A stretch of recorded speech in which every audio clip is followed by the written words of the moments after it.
Good morning, Hobbyverse. It is March 7th. Time is flying. It's time for another edition of Hobby Hotline. I'm not even sure. I think we're 377. Sometimes I'm sure there was probably an error in numbering in 5 years. So who knows for sure? But one thing I do know for sure, I got two great co-hosts with me this morning. So without further ado, to my top right, Lauren from Lauren Goes Here. Good morning. Good morning. And only, as I always say, only lower than us on the screen, just because we can't get three wide on the top with the format. Chris Carlin. Good morning, sir. Good morning. Great to be here. Thanks for having me. Let's get to some good mornings from the chat room and those out there as well. We've got Orlando. Good morning, Orlando. Confluence Sports Cards. Good morning as well. Orlando says he's listening on his way to the Fort Lauderdale card show. Southern Cards 224615. Good morning, everyone. Good morning, sir. Mad City Brew, as always. Good morning. Peter B. Hello, everybody. Good morning. Larry Gitlin. Good morning. Warren in Cleveland. Warren Dakota. Good morning. David Chase says hello, sports cards investors. All right. Well, good morning to David. In any case, Yank Me Card Steve. Howdy from Tucson. Good morning. Yeah, he's in Tucson. Yep. Love it. Howdy from Tucson. I don't think there's another Tucson other than Arizona. So our own Rich Klein, Saber Geek, says good morning. Foul Five Ball, who, doesn't mince words. I appreciate that. Good morning to you, sir. Abel in Vegas, good morning. Clean Cheap Shots, good morning as well. And the Battery, Carly Rude, good afternoon. They're in Scotland. So top of the morning to you, or top of the afternoon, as you just said to you. We got Scott. Good morning, Scott. So, guys, the first topic that I want to get to is I just attended a Topps Rip Night. It was my second one I've ever attended. It was the first one for my local card store that's literally like 2.3 miles from my house. Carmelo Anthony's son, Cayenne, was the guest of honor. Cayenne is a freshman at his dad's alma mater, Syracuse University. And it was just a great night. I know for the owners to get their first Rip Night and then to get a guest like Cayenne, that's means a lot to the local community. They were stoked, and it was packed. I had pictures, but my pictures are not working. I apologize for that. You can, for those that do really want to see them, I did post them on my social media, so you can find them there. At least that part's working, unless who knows anymore. But it was just a great night. 200 to 300 people came through the door. A lot of kids, which I know to all three of us means a lot, especially you, Chris, with having some young boys that are active in the hobby, and giveaways and just well done. And like, it's not a prerequisite, but the fellas ordered food as well for everybody. Like, they put on a really great spread, and it was just a great night with a lot of giveaways. Everyone got a free pack coming through the door, so like everyone got something. Then there were giveaways through the course of the night, pack wars, a Q&A with Cayenne as well. I like these type of events where it's sort of like the hobby gives back, if you will, a little bit. Obviously, let's be real. It's a retail event designed to also have products sold. Let's not be disingenuous about it. But I like them. I like them, especially if they're not overdone. Like, I don't want to see these now become like an every month or every quarterly. But I think if they're spaced apart far enough, I think it's a great way to celebrate the hobby. I love the kids aspect and the giveaways and that sort of thing. I don't know who wants to go first, but kind of your thoughts on events like this for the hobby. Well, I'll go first. I think it's great. I think it is good. I know it is basically a big, marketing thing, but I think it's great because it does get people in the door who might not normally. I feel like, in the limited knowledge I have of how they plan it, I feel like they put a lot of thought into who goes. There's a card shop in St. Louis, and I think on Instagram he's RBI Crew, and I went to his old shop. We passed through St. Louis last year, and I went to his old shop. He recently moved, so we have to go see his new shop. But he is a big WWE fan. Randy Orton is from St. Louis. That's who he collects, and that's who they sent to his store, which is great because he's a part of the community. He's significant to the region. So I feel like that, and apparently Randy Orton was incredible. He was so kind. He only had to be there for like 20 minutes, and he ended up staying and signing a bunch of stuff, like anything anybody wanted him to sign. So I think it's great. I think it's a relatively easy way to do like a massive marketing that like personally connects to a lot of people because they do it across the country. They do it in all different regions. If they put that thought in to like make sure that somebody like, Cayenne being at Syracuse and his dad being, a legend there, him going to that shop, like, geographically it makes sense because he goes to school there, but like Randy Orton is traveling all over the place. So like they put thought into that. And I think that's great. I think that shows, that they really want to make sure that it has purpose, that it's not just some kind of like marketing ploy that's like a flash in the pan. Like they're making memories, they're, building a relationship, between, who you collect, the community and the card shop. And I know at the end of the day, it's a big company and it's, to make more money. But I think, for kids who don't care about that stuff yet, or for people who just like collecting and are like, I'll take the W. I think it's great. I think it's really cool. I think it's fun. I think they're doing a good job. Like you said, everybody gets something. Nobody leaves empty handed or unhappy, I think. So I like it. I think it's cool. I think it's great. Yeah, growing up at my local hobby shop, on Sundays, there was the weekly raffle. And I would beg my mom to get me there for this because they're giving stuff away. And I would always get frustrated by the guy who would buy a whole bunch of product in front of me and get extra tickets and win everything. Every once in a while, I'd win a box. You got to track him down, Chris, now that you're older. Yeah. Say, remember me? Remember me? I'm not vindictive like that. No, it was a great time. But then going up and working for Upper Deck and seeing what it takes to run one of these events, just getting one athlete to one shop, it doesn't seem like a big deal. It's almost a Herculean achievement. I've had athletes take cars and go to strip clubs. I've had all sorts of things happen, and had them be rude, disrespectful, awful. So these events, just one of these events, could be a powder keg type of situation for the manufacturer where if something goes wrong, it looks really bad on the company and the athlete, on, the team. And we haven't had that. And they're not doing one event, one athlete. They're doing 30, 40, 60. It's the best thing, in my opinion, that has happened in the Fanatics Tops world these days. And the athletes they're bringing, they're not, chumps. It's, to be able to open packs with Tom Brady, like, this is crazy. So I think it is one of the best executed programs that Topps Fanatics does right now. And in a world where you have people calling out Fanatics like never before online, and people going and meeting with Michael Rubin and general customers doing this. This is something that looks really, really good for Topps Fanatics, and I think it's a great thing.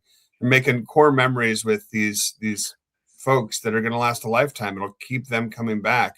They'll always remember that time they met that athlete, and it will be that warm spot in their hearts that, when they leave the hobby for a little bit, it'll be that thing that nags them to come back and dip their toe back in the water. So I think it's a fantastic program. I can't believe they've been able to pull it off so successfully for so long without, some type of blow up or flare up. But their athlete relations team is doing a phenomenal job coaching up these athletes about what exactly they're about to walk into, to make sure that it's a great event.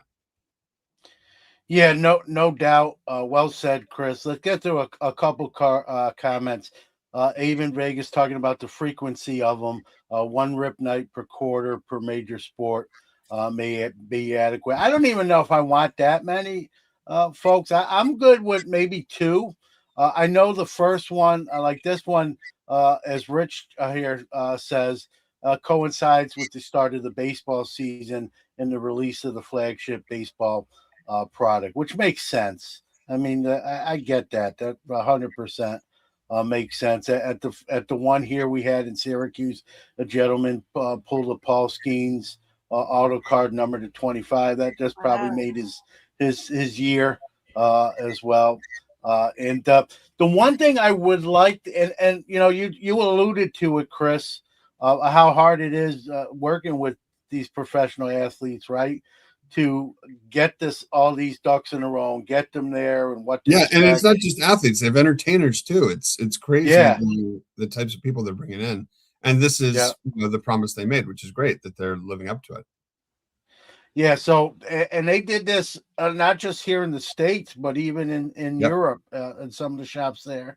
I believe it was over 150 different athletes / celebrities that appeared as part of the Rip Night promotion. And the only thing I would like to see, listen, it's not false advertising. Like in most of the advertising, it says this is not like an autograph event. It's more of a meet and greet. But when I look at the line, because I was inside, they closed the store. Then anyone that had to make their final purchases before Rip Night started, and then you had to leave the store and line up. And when I looked at the line outside the store, people had, basketballs in their hands and photos, even though Kyan wasn't signing.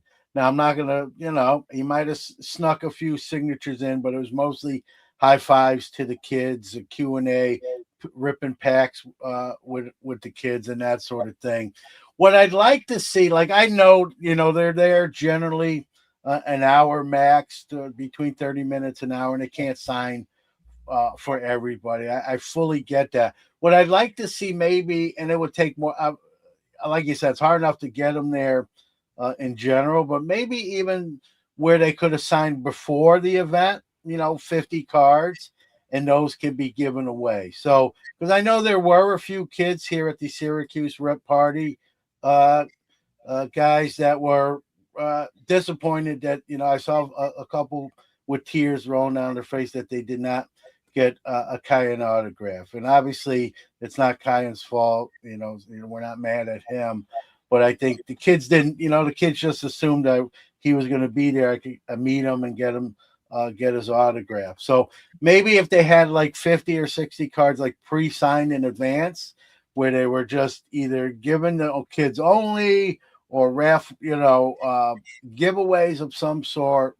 I'd like to see something along those lines tied in. Again, every Rip Night at every location is different. I'm sure some of the athletes maybe even did sign, even though they really weren't supposed to.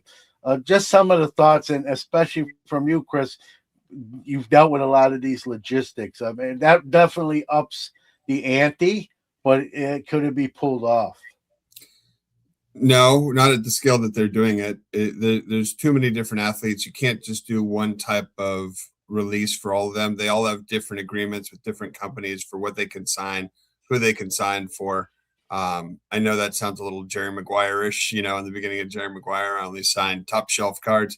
But it's really, really tricky to execute on. And they don't always know how. Now they're getting to realize how big these events are, but the bigger they get, the harder it is to do personalized stuff like that. And that's why you see, it's not a great look, I don't think, to be throwing packs in the in at people and people trampling kids to get it a pack. But that's the type of frenzy this event has these events have created. And that's what they're, the excitement of the hobby is really what they're banking on and using for marketing purposes, because it is exciting. It is fun. It's close. It's cool to be up to have the chance to get an autograph and have this person walk into your small community that's quiet every day, and now there's a big light on it. And I think that is the one great thing that Topps has done for these small businesses is shine a light on their shop and allow them to show off what makes them so special. Every hobby shop is different, and that's what makes it so fun walking through their doors. But that's what Topps is doing, is driving people there. Yeah, Lauren, like, does that bother you that a lot of these athletes, maybe aren't there to sign? It's not possible, and they're only allotted there to be there a certain amount of time, and many of them have very busy schedules. The fact that they're making fitness into their schedules, I know every advertisement I've seen, I don't want to say every, but I think the majority of them allude like this is not a signing event. Yeah. It's a meet and greet. We're going to have some fun. There's going to be giveaways and pack wars and fun moments. Was it a parent that maybe didn't tell little Johnny, like, hey, we might get to meet Cayenne, but we're probably not going to get an autograph. So like maybe the blame falls a little bit on the expectations kind of walking through the door. Kind of your thoughts on that side of the topic. Yeah, I think the expectation is pretty well set, at least by card shops and by Topps, that you get the opportunity to see this person live in your community, and that's the perk. Now, like I said with Randy Orton, he stayed and he signed, but he is a veteran. Like, he knows the capacity he has for situations like this. Cayenne is a teenager. He's a kid. This might be one of his first big 19, events, 19. Yeah, so, I think setting the expectation low of like, you will get to see this person and that's a win. And then allowing them to kind of choose how much they want to do or what they can handle. Because some, like Cayenne is a kid, even though his dad is, both his parents are mega famous. For him to do it personally is different. It might be overwhelming. It might be overstimulating. He might not, have that capacity yet. So I think setting the bar where they do, where is like, you will see this person and that's cool. And like, take that win. And then leaving it up to the person to decide, like, do I want to go the extra mile? Do I want to stay a little bit longer than I'm contractually obligated to? Do I want to sign a couple things for kids? I think, that can get sticky. Like Chris said, that like, the logistics of, who gets what and like, how do we disseminate that? If, the star is leaving that up to chance and making that choice, then I think like with Randy Orton, he's capable of doing that because he's been doing this forever and he knows how to handle people. He knows how to be with people. He knows what he can handle. So I know it could get a little sticky, but I feel like overall, if you set that bar, like you will see this person, they're probably only going to be there for a minute. You will probably not get a personal interaction. If you then get that little extra bonus, that's awesome. That's a win. And that's really exciting. So I think as long as, Topps maintains that expectation of like, this is the cool thing that they're showing up. If they want to give a little bit more, then like, that's awesome. But Topps doesn't have to promise that. That can be up to the individual star or the shop or like what the logistics can manage. So I appreciate you saying like a story on this. Go ahead, Chris. So we were having a VIP event at the National for Upper Deck in Cleveland, and we brought in Shaquille O'Neal. Now, it was a bowling event, at one of those cool bowling alleys, and we had our own private lanes and things like that. And I had the night scheduled pretty easily. And when you deal with the agents, you have to put together basically a run of show of what's going to happen and what is the athlete, what's expected of them. And we had it pretty easily laid out, photo op, sign an autograph for everyone. give out some product, and then bowl with the fans. Go from lane to lane and just mix it in bowl. And we do the first part, and Czech. By the way, when you meet Czech, your whole hand is lost in his hand. Shake his hand, so it's so intimidating right off the bat. I'm trying to guide him around, and people are going crazy. Czech. This is so awesome. So everyone gets their photos, everyone gets their autographs. He starts tossing out some product to people, and then it comes time to bowl, and he goes, "I'm not bowling." And I was like, "What do you mean?" It sounded like this. I'm not bowling. Yeah, we're at a bowling alley, Shaq. Like, it's in the deal that we did with you. What do you mean you're not bowling? He goes, "I'm not bowling." Shaq don't bowl. I'm like, well, crap. What am I going to do? I've got 250 people expecting to bowl with him. So I had a customer challenge him $100 on a frame that he could beat Shaq. And then when money was involved, he was a little more interested. And he ended up betting people all night long, $100 a frame, and people kept doing it. And he was winning initially, and then his arms started getting tired. And so his collectors are winning hundreds of bucks from Shaq, and it's way past time for him to go. And I go, "Shaq, you got to go." And he's like, I'm down. I got to get my money back. So he stayed a little bit longer, and was a little frustrated that he performed poorly in the end. But that was one of those where it ended up being an okay thing. But that's what I mean, is you just don't know what to expect. That has been communicated over to the athlete before an event like this, and could cause some issues. So. But you also got to be quick on your feet if you're going to be in those situations to try to save the day. I gotta think too. Well, Michael Jordan has the golf course for a little, little side hustle, and I guess Shaq took it to the bowling alley. Did they actually have a ball that his fingers could fit into, or did he? Yes, but it was funny. Like, he's just it's a pebble in his hand, So it was cool to see. That's funny. A couple comments before we get to our next topic. Foul Five Ball says he's not impressed by athletes, so no big deal to him. And then we got a few more good mornings. Hoops Hobby Hangout. Good morning, sir. Nick, who is setting up or catching this while he's setting up at a card show. And good morning, Nick. Have a great show. I hope you do well. Rich put out in an earlier post that they got Robert Parrish, former Celtic great, there as well. So, awesome. Shaq lost money at that event. Yeah, he was frustrated when he left. He's like, oh. Yeah, and Orlando agrees, right? We need to set my son's older now, but if I was taking my son when he was younger to an event, I knew the parameters going in, I would definitely make sure he knew as well. That way we don't have, whether it be disappointment, a tantrum, tears, try to avoid that. And even ask him, knowing that, do you still want to go? This is how it's going to go. Are you okay with that? Are we going? And that way you avoid, I felt terrible seeing a couple of those kids crying, but that was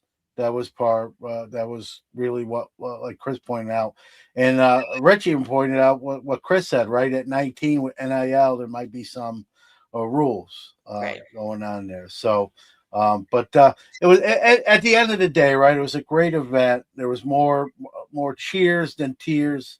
And people walked out of there with some free stuff, definitely some free food. And my fear, and I don't think this will happen, I'm not predicting this, I just don't want it, like any good idea, then it gets beat like a dead horse, like we see too many of them and the bloom sort of comes off the rose. If they can keep this where the bloom stays on that sort of rose and people look forward to it, I think it'll be great. If it gets to the point where they're doing too many and it's like, oh, another Topps Rip night. We just had one last month, I like that they do it the same night across Mhm. all of the locations. I don't want to see it like this week it's here, next week Yeah. it's here, this week it's here. I do it one night. It's like New Year's Eve. We all know it's Yeah. we're going to celebrate together potentially. So I like that. I just hope it maintains that sort of I don't want to say mystique, but that sort of format. If No, you for will. manufacturers, they're always trying different programs, and I like that. And some of them end up being rinse and repeat. Like at Upper Deck, it was National Hockey Card Day. That was just a really successful program. Shops didn't want us to tweak anything, so we kept it largely the same. But I've done a myriad of different types of events, and they don't always hit. But you got to try them. You have to try them to see what the audience will respond to. And one of the trickiest things in this industry is just how different every collector is. Um, Everyone has different habits, styles, likes, dislikes. We make fun of our preferences. What do you mean you use Scotch tape on a top loader? You sacrilege. All these little things that make us so unique. So for a marketer, marketing to such a diverse customer base that all are very passionate about how they collect, it's hard. Yeah, Rich is right on it. Right, April 11th, 2026, National Hockey Card Day. So there you go. And a lot of young talent. There always is, but it seems like there's really a lot of great young talent in the NHL right now. Your Celebrinis and Berdards and Will Smiths, and I know I'm leaving someone up. So that's one a of good the one of the big segue. guys right now is named Matt Schaefer for the Islanders. Oh yeah, for the Islanders. See, I'm a Ranger fan. I'm not giving him any kind of No, shit. no, I hear you, but it's funny. I have an employee named Matthew Schaefer, and the only Yeah. difference is he has 2 F's in his last name instead of 1. And so we're going to rip some Series 2 this week and try to get his Young Guns. But the funny thing is, Upper Deck made an error on his Young Guns rookie card, where in the text in the back, it's Schaefer is spelled with 2 F's. So that's the card we're going to try to pull for my Matt Schaefer this week. So that'll be fun. Yeah, that is fun. And he is probably one of the better young players. Probably going to win Rookie of the Year. I'm a Ranger fan, so our draft picks don't. Alexis Lafreniere isn't panned out like we hoped he would. No. There's still time, but we're running out of a little bit. He almost was traded here at the trade deadline, so I'm a little jealous when the crosstown rivals, if you will, hit on a number one pick when we kind of I don't want to say swung and missed, but maybe didn't hit the home run that they did. So most know I know I was a big watcher. I don't know about you, Lauren or Chris, but I was watching a lot of the Olympics that ended a few weeks ago. Oh, it's so much fun.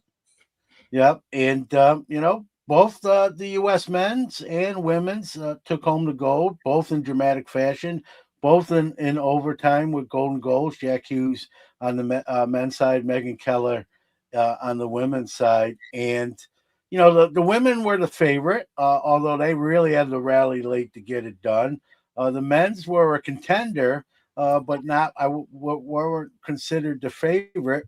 And won in 46 years. We all remember 1980 and Al Michaels' calls on that upset. And I just did a show and I sold a little bit more hockey. I'll start with you here, Chris. Coming from the Upper Deck side, like, do you anticipate, like, obviously hockey is very strong in Canada. Will 2 gold medals for the U.S. help the hockey bump up the hockey hobby, if you will, here stateside? Absolutely. Yeah. I mean, that was incredible. And again, I talked earlier about core memories and how this type of thing, a lot of people especially people who are hockey aficionados, are always going to remember this, unless you're in Canada and you're like, back to Sidney Crosby's golden goal.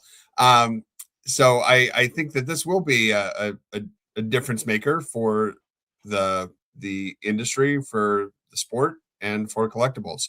And you're already seeing Jack Hughes's cards have gone haywire since this happened. So I'm kicking myself because I sold some a couple years ago, and I should have stuck onto that.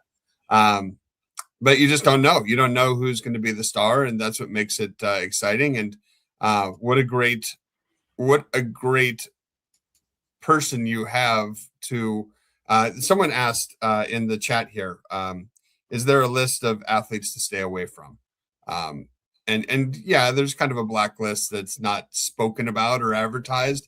But what I always find is hockey players are the best athletes to work with out of everyone, and it's not even close. And a lot of times they're European, what have you, but they don't see themselves as stars. They're just dudes that love to get on the ice and throw hands every once in a while, and it's a beautiful thing. So I think from who I would like to collect and who I would like to have my sons interact with, it's hockey players. They're fantastic. So but it's hard because there's aspects of other sports that are so cool, and NBA in particular, when you have your son meeting someone who's like 7 foot, it's the coolest thing in the world for them because it's like talking to a tree. But I think that yes, these are tricky to pull off, but they're a lot of fun. Yeah, a couple comments here, and then I'll get to Lauren. Lauren's got a question. This is not on topic, but I didn't want it to get lost in the shuffle from Abe in Vegas. He's asking you, Chris, when is National PSA Card Night? A great idea. And we have been doing some things in partnership with Topps. So on the Rip Nights at the Rip Night last week at David Adams, we're giving away loops, which are really cool. Help customers look at their cards and make sure that they're worth sending in to be slabbed. So we partner with the shops a lot on these types of things. Question for Lauren from Fan in the Stand Sports. He says, Lauren, I sent you a message. I need a 1990 Donruss Reverse Negative Juan Gonzalez yarn card. So there you go. You might have a commission. Yep, there you go. Kind of your thoughts. I know you're a basketball lady, Lauren, but when there's success in a sport, right, in the country maybe where it's not the original country or not, European soccer, if the U.S. happened to ever win a World Cup in soccer, I'm not betting on it, but like if it ever happens, I would expect like the soccer market to be enhanced here. Like, do you expect that with the hockey side? And did you watch, even though because it's the Olympics and even not being necessarily a hockey fan, was it something you tuned into? Yeah, I was lucky enough that my schedule kind of lined up that I could tune in for both of the games about like halfway through the gold medal games, and they were awesome. So the women's game was first, and that was incredible. It was so exciting. I know you said they were favored, but like you just never know. And like it was just they were down 1-0 with 2 minutes left. Yeah. And the thing that struck me is this was a team that was beating people like 5-0 and 8-1. Yep. And here they were getting shut out. Now Canada is obviously very good. So like but the fact that they were scoring all these goals and now I'm like, they're going to lose the gold medal game and not score after scoring. Right. Like maybe they scored too many of these goals in all the games before the gold medal game. And then Hillary Knight tied the game up in dramatic fashion. And then they went to, overtime where Keller won it. But go ahead. I just wanted to throw that in. Yeah, no, the context is important because you're right. I was like, oh my gosh, we're going to lose. And like, we didn't score. And yeah, those last 2 minutes were amazing. And then Keller's shot was like, when they played it back in slow motion, it was so cool. Like if you haven't seen it, go watch it because it's just really cool how they like pulled it off. And I think for the entire Olympics tournament, their USA only let two. I think the goalie only let 2 goals scored on Team USA the Yeah. entire time. Incredible. It's nuts. So yeah, it's just, I mean, it's really cool. And the men's came second, and that was also really cool. But like, the women's was just very exciting. And I know it's the 3rd season of PWHL. And so I've seen a lot of excitement and hype around that. And I think that's really cool. I think it's going to grow that league, which is great. And it's a very accessible league. You can watch the games on YouTube, so you can get a notification. You can watch it anywhere. I think that's great. I think, Upper Deck having a pretty good lock on hockey culture with the men's and the women's, I think it's great. So I'm not big into hockey. I'm not going to pretend like I'm like, a know-it-all hockey fan, but I really enjoyed it. And I'm definitely watching more of like the Professional Women's Hockey League. And I'll watch the men's too, but like, I don't know. I mean, it's cool, but I'm really like, the women were just really like, they were really locked in, and they were really pumped, and like, it was just more exciting to me personally. But like, I know that, the first win for the men in like 50 years is crazy.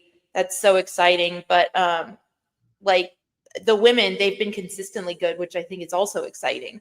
And it doesn't take away the fact that this is like, they've never not won a medal.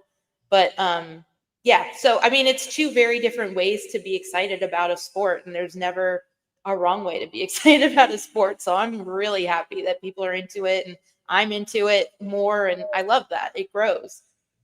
Yeah, I think there were also a lot of stars too. It Mhm. wasn't one person going crazy like we would expect it to be Yeah. Connor McDavid. But for Connor Hellebuck, to be awarded a Presidential Medal of Freedom a couple days later, and you don't see that for a goalie very often. And the Kachuk brothers, and just how much they love the sport and what have you. And Quinn and Jack Hughes, and bring in a little aggressiveness too. yeah. Jack losing his tooth, like it's just, there were so many iconic moments from the tournament.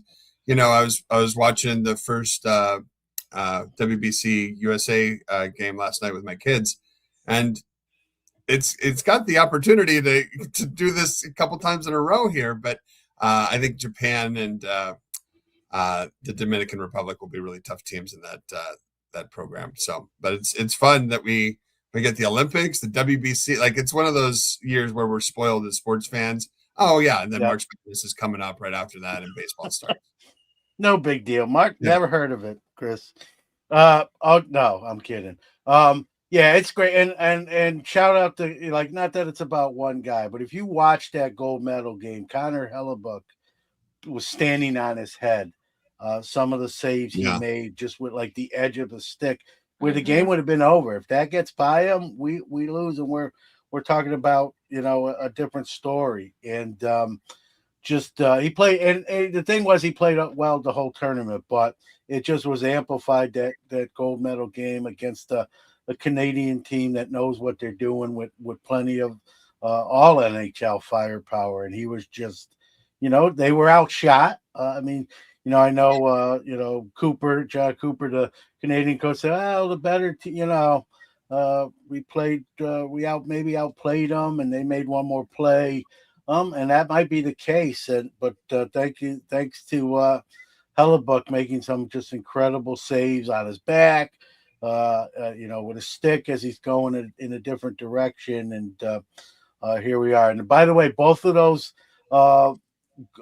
game-winning pucks are headed to, ironically, the Hockey Hall of Fame in Toronto, Canada. So I thought that was a pretty funny thing I read a few days ago as well. I want to get this comment up. Worth a visit.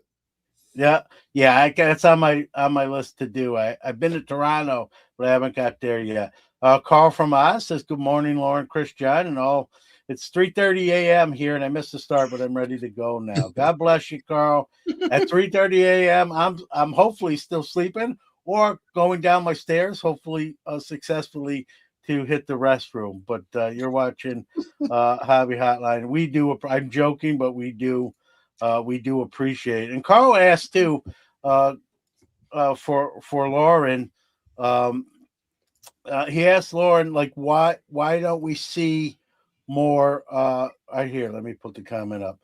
Why are there not more women and girls in the hobby? Well, I'll answer. We're seeing more. I can personally attest. We're seeing more here locally in my area, in the Syracuse area, as a lot more dealers, or considerable amount more dealers.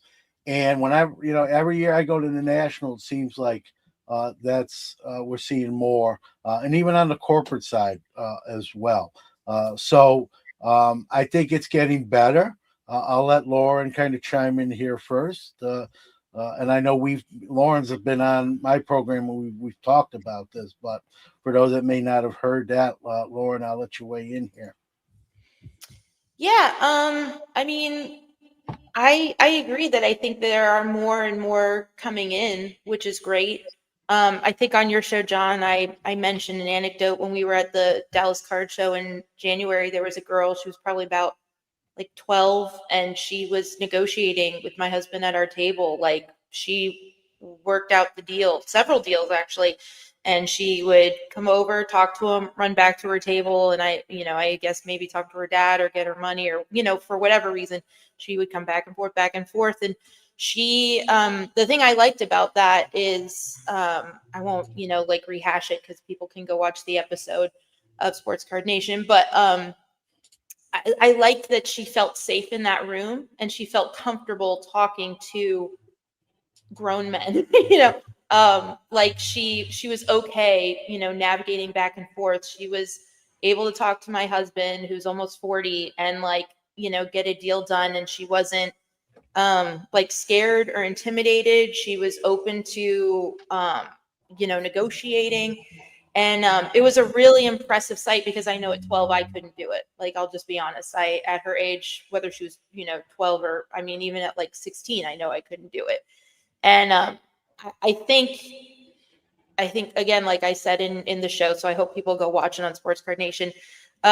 There's been a foundation built for decades of women who have been trying to make a solid foundation for girls to feel comfortable in the space, and now people are able to stand on their shoulders and really benefit from the effort and the time and the passion that was put in to make the space more comfortable for girls. And I know it's kind of hard for some boys and men to understand that, or consider it, or they don't want to, and whatever. But I think there are more, and I think they're coming in, and I think we all need to consider, what are we doing to make space more comfortable and inclusive, and what are the assumptions that we're making when somebody walks in a room.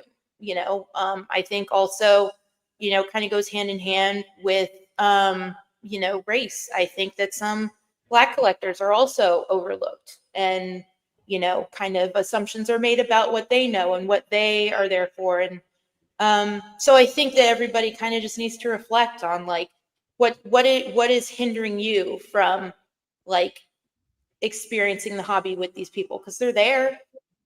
Girls are there, women are there, and maybe y'all don't collect the same thing, and that's okay if that's the reason that you're not interacting. But if you collect the same thing and you're passionate about the same thing, why are the only people you're speaking to men of your same age, or whatever? Like, look at your circle and understand why maybe you're not seeing them, because you're not looking for them, I guess, to answer that question.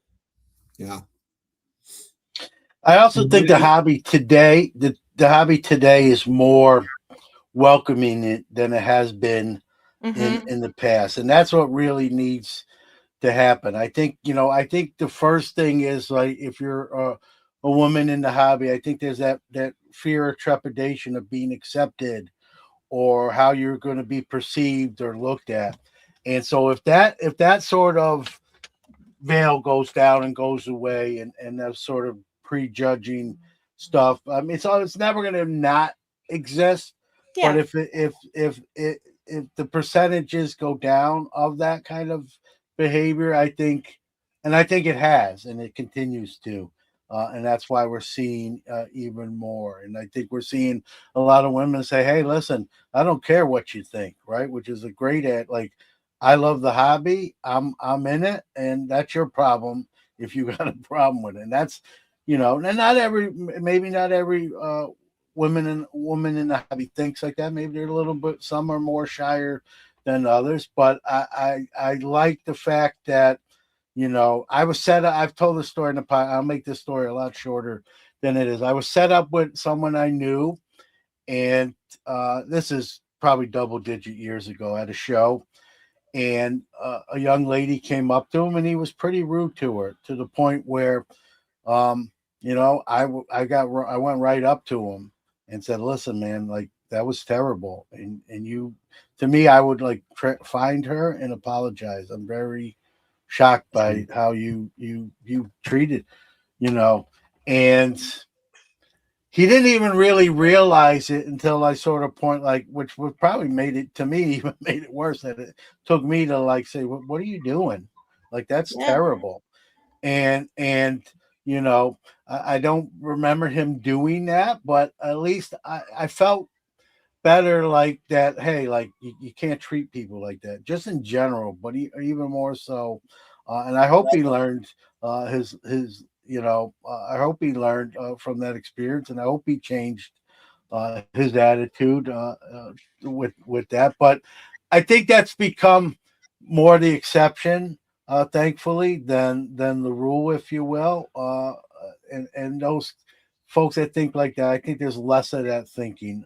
Well, it just takes one to make the situation negative, but and it's frustrating that it happens, but I will say kudos to the manufacturers for continuing to try to make offerings that would appeal to women. There's a lot that people don't even realize. We see Labubu right now. Obviously that's a product that was geared for both men and women. But I think about my time at Upper Deck and how many different types of products we tried that never really hit, like strawberry shortcake and Hello Kitty was one the company invested a lot of money in, and it never hit. But you have to keep trying because the audience is there.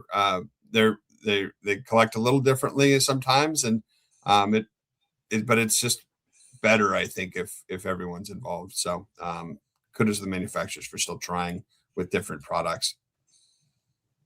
Yeah, and we're seeing that, and I think that's the positive things. We're it's on all fronts. It's corporate, it's collectors, it's the card manufacturers themselves, and there's always going to be room for improvement. But I think we're going in the right direction rather than the wrong one, and it's important. So. I just got a set last night, John, called the 1979 Super Sisters. And it was the first ever set of trading cards made of women. And it was done by a family. And it's a great story on Card Life. It's a segment in the related show. But it's one of those things where you're like, I didn't know that existed. That is super cool. I'm going to go out and buy that. So, and that was, 50 years ago. We're trying to get more girls in the hobby then. And I think it's kind of cool how far the companies have come. Again, Upper Deck signed athletes like Alexis Morgan and Misty May Trainer and Carrie Walsh Jennings. So volleyball represented. Panini's got WNBA. Topps is doing stuff. Or Upper Deck has PWHL as well. So there's a lot of positives happening with regard to that. A couple more comments, and then we'll get to our last topic. This is Phil in Oklahoma. I know Phil fairly well. He says at the Oklahoma City show, top-notch shows, by the way, there were a minimum of 10 female dealers, and Oklahoma is usually behind. So I am seeing, even here at my Syracuse shows that I set up, I'm seeing a lot more female dealers and knowledgeable ones, not, where they're running the table, and it's good to see. Sports Card Queen, there's a good comment here. Many women in this hobby, I wish more would go on YouTube and create content. That's tough. A little bit different, right? It's one thing to be in the hobby, but to turn the camera on. I couldn't do the stuff I do now, like maybe even 20, 25 years ago or further back, because I was really a shy in my younger days, if you will. So that's not always easy to do, is to do, content. But you know what, we're seeing more even there as well, and I venture a guess that we'll continue to see more. So another comment here from Carl from Oz says, the girl Finley, she was behind me to get Reggie's out of the National, and I thought that was great. And the comments continue. So we're moving in the right direction. I think it's trending in the right direction, and that's better than the alternative. And there's always going to be room for improvement. I try to do my part, where if I see something that's not right, I'm not shy anymore. So I will go to, just like I told that story. And I wound up, the young lady came to my table later on in that show, and I kind of pulled her aside, and I said, listen, don't let things like that bother you. Like, that's just one person. It's the wrong attitude. It was rude, and I apologize on their behalf. And don't let that discourage you. As a fire truck goes by, don't let that discourage you from, being active in this hobby. It's the greatest hobby in the world. I'm personally glad to see you participating. Just, I know it's tough and tough to hear, but as much as you can, let it go in one ear and out the other. And you win by being active and participating. So she was very thankful. And so, anytime I can, if I see something like that, hopefully I don't, but I'm a guy that will say something. So, John, what do you think? What do you think cured you of your shyness? Because that is an issue in the hobby where people are afraid to go up and talk to a dealer or talk to another collector, and then they don't have the experience that they could have had. For me, it was just, I think shyness comes because you're worried about what someone's going to think of you, or I'm going to say the wrong thing, or I'm going to be talking and spit. I'm like, I used to hate making speeches in English class in high school even. And my English teacher would say, John, you play football in front of 2,000 people. You play bait, you're an athlete. You can't get up in front of 30 kids you're friends with or know and talk for 5 minutes. And I'm like, no, to all eyes. When I'm on a football field, I don't see the crowd. I'm just playing. I'm just trying to do my job and not screw up. I don't see the crowd. When I'm in front of the class, it's like the hot lights are on me. Yeah. But his response was but you know him. I'm like, that doesn't really matter. I would always try to my friend. But what it was for me, Chris, it's a great question. And I know sometimes you don't know how you got it. For me, I got to an age where I was I don't care what someone thinks. I do. I don't want to make it sound like I do care what people think and feel. But internally, I'm listen, I'm gonna be me. I'm gonna, I feel like I'm a nice guy. I'm gonna be me. And if someone likes me, great. And if someone doesn't, that's their issue to wrangle with, right? And listen, let's be real. Some people will look at someone and already the verdict is in. I like that person. I don't like, before they even say a word or write something. And those are the people you can't worry about them because they've already passed judgment. So for me, that's an easy answer. I just knew I got to a stage in an age and stage in my life where it's it is what it is, and hopefully more. Hopefully I win more of the room than not. And I think in general, I feel like I have. But you can, at the end of the day, you can't control what other people, and nor should you. So I just do. I try to do the right thing and be honest and let the chips fall. Yeah. But if you would have told the younger version of me, Chris and Lauren, some of the things I'd be doing, I would have thought you were nuts, crazy, crazy. So like coaching varsity sports and Yeah. having parent meetings. And I was a kid, like even in my like elementary school days, I didn't even want to raise my hand to like use the restroom. I would hold it all day sometimes and go home and then use the true story. This is turned into psychology. Yeah. Get you on a couch, my friend. Talk through I'm early so proud of traumas. you, though. That's incredible to overcome. Yeah, I agree. Yeah. Come a long way. Come a long way. Well, we're coming down the home stretch here, Chris. But I don't want to not talk about this. Right? We're seeing these PSA kiosks in store. I know Burbank has them. Some other stores have them. I think it's kind of cool. Like, what is the logistics? How does this work? Is the store has an employee there? Or is that a PSA employee that's in the store? PSA Like, employees. give me the. Yeah, so this is interesting. I've always worked really closely with hobby shops. I believe that that's where the magic happens. And from the manufacturer side to now on the PSA side, I've always believed in it. And there's a trend happening right now that's really exciting where some trading card shops are becoming almost like a superstore.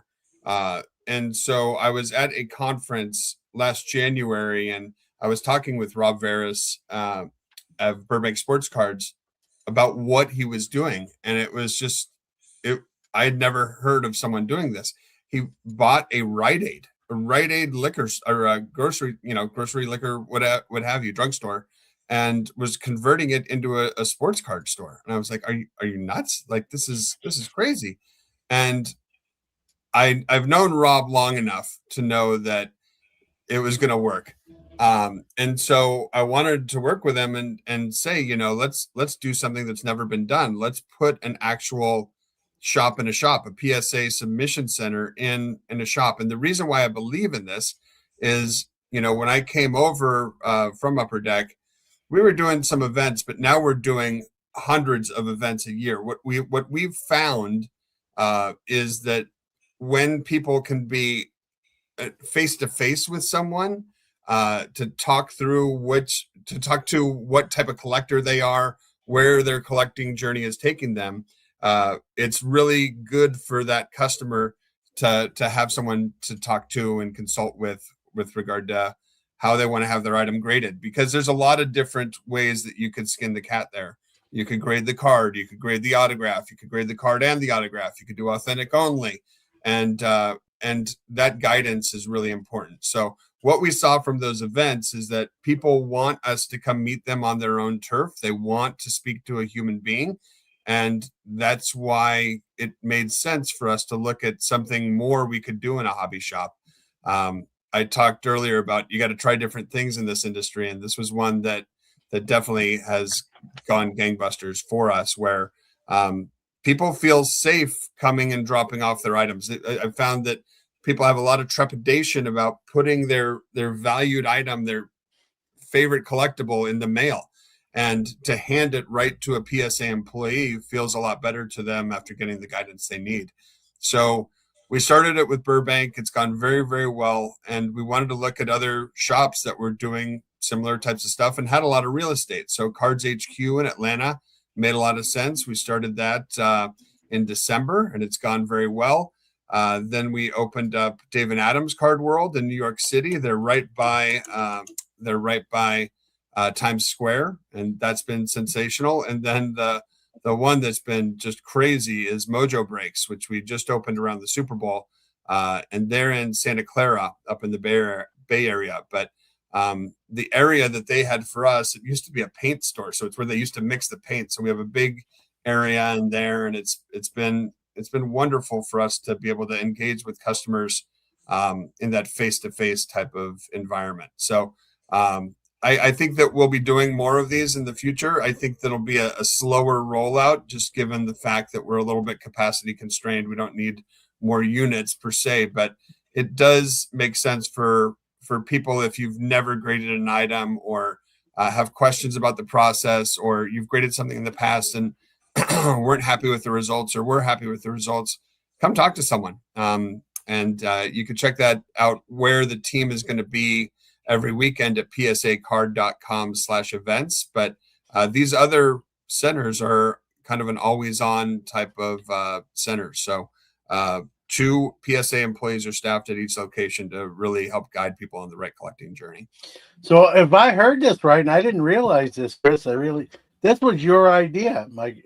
Did I hear that correctly? This is my little baby, yeah. So, but That's I very couldn't cool. do it without an amazing team that works on bringing these to life, especially our marketing team.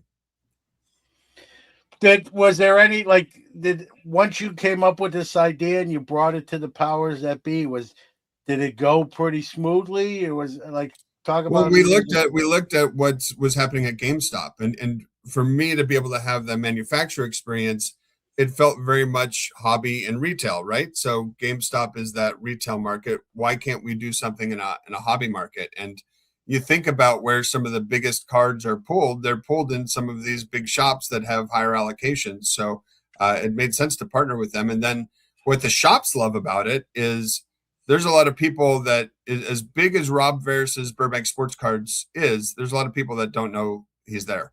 And we're able to drive a lot of traffic from our website that says, hey, if you're in this location, why don't you go down to Burbank Sports Cards and get some help in person? And it works. It works very well. It's a very symbiotic relationship where they see the value in us being there, and we see the value in being there and helping to drive traffic to them. Do you anticipate more maybe car stores kind of reaching out like, hey, we want one here? Yes, how does it work? I get a lot of calls about that. I get a lot of calls about that. So is there a and prerequisite? Do you have to be vetted? How does that yeah, Burbank. I was looking at shops in the Seattle area. We're looking at different markets. So I go and do a lot of events myself as well to talk to the shops to see if there's real estate that makes sense. But there's a lot of different markets we're looking at having a permanent home in, and just helping make the journey easier for customers. And I often say that I provide suggestions and you make the decisions. So that's how we want to help guide customers and collectors.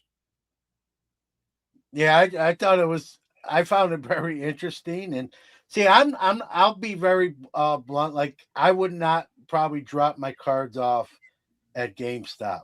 That would make me very nervous. And I've had people come up to me at my shows that I'm set up with, and like, what are your thoughts on it? I'm like, they may be very knowledgeable. I don't know. I just can't, in my head, I can't get over that hurdle. Yeah, I feel though like GameStop is, when I think of traditional retail, I think of Target, Walmart. So I feel like GameStop is a bit more hobbyish. Like the people that work there are, they're not dealing with groceries and things like that, lounge chairs. But the hobby shop is obviously the creme de la creme for knowledge and experience. Yeah, no doubt. I'd be more comfortable in that situation. I also do mail them, obviously, but we don't have any kiosks at this point here. But if and when that ever happens, that would be pretty cool. Lauren, I don't know how much grading you do or don't do. Kind of as we wind down here, kind of your thoughts on seeing, a grading kiosk in a store. Yeah, I think I think it's cool. I think I think some people are adamantly against grading, and some people are like, they love it, they have to have it, that's how they want their cards. We're selective with what we choose to grade. So I think it's cool. I mean, having it, like Chris said, it makes sense to have it in the hobby shop. I mean, and like you said, John, like there's a trust there over GameStop. Yeah. And just the progression of Target to GameStop to your local hobby shop, that makes sense. I think that will translate to a lot of people. And I think people who are maybe nervous about grading or don't fully understand it or don't get the concept, having somebody in their local store to say, hey, like, this is the deal, this is why we do this is, like, to kind of answer any questions or cure their apprehension. I think that's great. I think it's like, like Rip Night, having that extension into the community. I think that that's a very important part of the hobby. And I think for PSA to focus on that and to like continue that link and like tether the two together, I think that's great. So here's a question, Chris. I don't know if you can. It says, do these card shop owners get some kind of discount on grading? I'm assuming he means the No. ones that have the kiosk in the store itself. No. Okay. Again, they see the value in Yeah. having the shop in a shop, just because it's a level of expertise. It's something not a lot of other people have. So yeah, it's like I said earlier, it's a really nice symbiotic relationship. Now, how about this? I got to ask this. So let's say, and I'm just making arbitrary numbers up, 1,000 cards get submitted that week at that card store. Does obviously the store benefits from people coming in the store and maybe buying something else, whether it be singles They or absolutely wax do. product. Do they get anything based on the number of submissions the store brings in, though? No, not at this time. But again, we see a real strength of, it's called attach rate, where people come in to do X and then they also do Y. So they come in to drop off, but they're also buying a couple boxes or a couple slabs, or they're selling some slabs. So for the hobby shop owner, what really makes a hobby shop work is traffic, and having enough customers come through. Again, every customer has different wants, needs. So they just want the eyeballs, and to give them a chance. And again, a lot of the shops we've been partnering with are very impressive shops that people want to go to anyway. So there's plenty of collectors that will fly in from Japan or Europe just to go to Burbank Sports Cards, but there's also some that come just for PSA. And I had a customer this week from Taiwan who flew out just to drop off at Burbank Sports Cards. So again, it's really interesting, the types of consumer behavior that this new program is causing to come to shops like never before. I have one last question. So there's two PSA employees in the kiosk. It's are they there the whole store opening hours, or are they like peak hours? Do they have the same exact schedule, or not necessarily?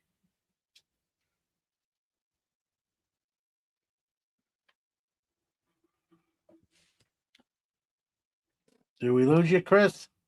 Oh, I thought it was me. No, I think you froze. So, all right, well, let's get to a couple final comments. Maybe we'll get Chris back. Yankee Card Steve says, just a shout out, card show in Phoenix. A lot of card shows. The Philly Card Show is today. Carl from us says every time I go to LA, his first stop is Burbank. And so there we go. I don't know if we're gonna get Chris back. Things happen. Listen, I had graphics that didn't work. So he just texted me. He can't get back, but he did answer the question. So for those wondering, they have the same hours as the card shop. So the two PSA employees get there when the card shop opens, and they leave when the card store closes. So I was curious to that. So let me bring him back, and there he is. There. Sorry about that. We got I didn't realize the show was going to go so long. So yeah, my computer died. So I told him what you had texted me, like the PSA employees are there as along with the store employees for the shop. Yeah, I would recommend just checking with operating. the shop. Like for Dave and Adams right now, I think because of the weather, it's been a little slower, so they've been closed on Monday, Tuesday. But for the most part, they're open. But just check with the shop. It's best. And I know I said one last one. This one's quick. Is it we're probably going to see more of these, or you think? Yeah, I do. But I think it'll be a very slow rollout. Again, PSA has some capacity constraints right now that we're working through and adding new locations and graders. So we'll be launching Germany this summer, which will help a lot. We're launching a submission center in England. So there's a lot of positives coming that will help us grow. But one thing I will say is I'd rather apologize for the delays in getting things back to people than have a situation where maybe PSA floods the grading room with people who aren't ready to grade at the level and consistency of a PSA grader. It's about 6 months before someone's released of hard training and going through the grind every day for a junior grader to make it to the floor. And it there's a real sense of awe and I've made it when people do. It's really cool to kind of see junior graders become real graders. But at the same time, it's I'm glad that they're not just throwing bodies at all the demand. They're doing it the right way. Well, Carl wants one in Australia, so there you go. And Carl, it's absolutely something we're looking at. So hang in there. all right, there you go. Right from the source. I kid you not, for anyone listening, whether you're watching live or after the fact on audio, that I did not know this was Chris's idea. I knew about it, and that I didn't know this was his baby, so to speak. So that worked out even better than I anticipated. So there you go. Well, everyone, we went a little overtime. I appreciate it. I always say thank you to the great chat room.